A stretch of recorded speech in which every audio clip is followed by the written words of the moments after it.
Le ta bëjmë jetën tonë të lumtur edhe të qetë nga shkëndijat, nga dritat që vinë nga Muhamedi alayhi salam.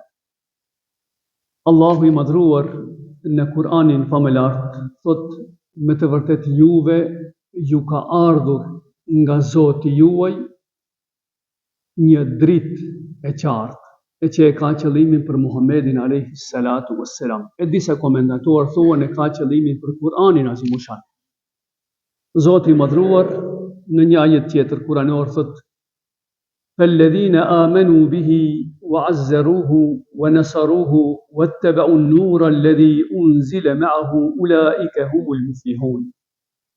Me të vërtet ata të cilët besuan në të në Muhammedin alayhi salam, e përkrahën dhe e ndihmuan, وَاتَّبَعُوا النُّورَ الَّذِي أُنزِلَ مَعَهُ, dhe e ndoqën dritën me të cilën ka zbritur Muhammedi alayhi salam, që është për qëllimi Kur'ani dhe fjalët e pejgamberit alayhi salam, vetëm të tillët janë të lumtur dhe të shpëtuar. Pra, le ti përjetojmë fjalët e Allahu xhaleshanu, fjalët e pejgamberit alayhi salatu wassalam si dritë, nga se kjo dritë na qetëson zemrën tonë dhe na bën jetën të lumtur.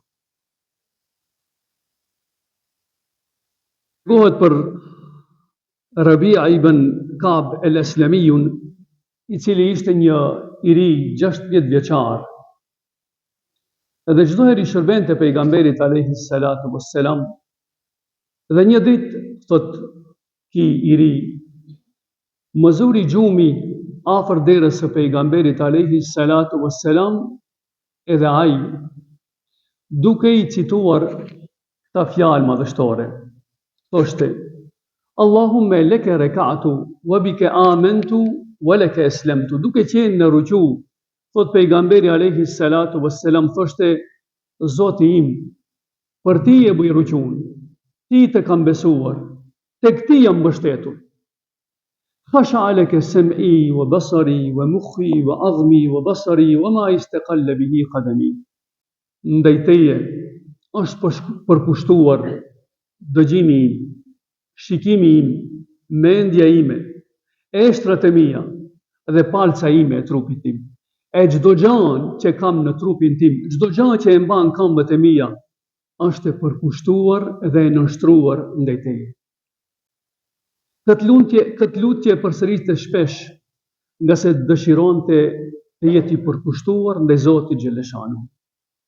Vëllezër të respektuar, shumë të ri, por edhe musliman,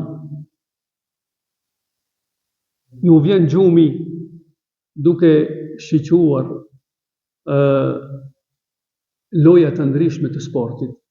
Kemi disa të ri, të cilat i ze gjumi duke qëndruar përpara kompjuterit, e disa tjerë duke e pasur digitronin në dorë, duke i ndruar programe televizive, e disa tjerë i ze gjumi me telefon në dorë, e këtë të ri e kishte zanë gjumi me fjalët e pejgamberit alayhi salatu wassalam, të cilët tregonin për kushtim të madh me Zotit të madhruar. Ndodh shpesh që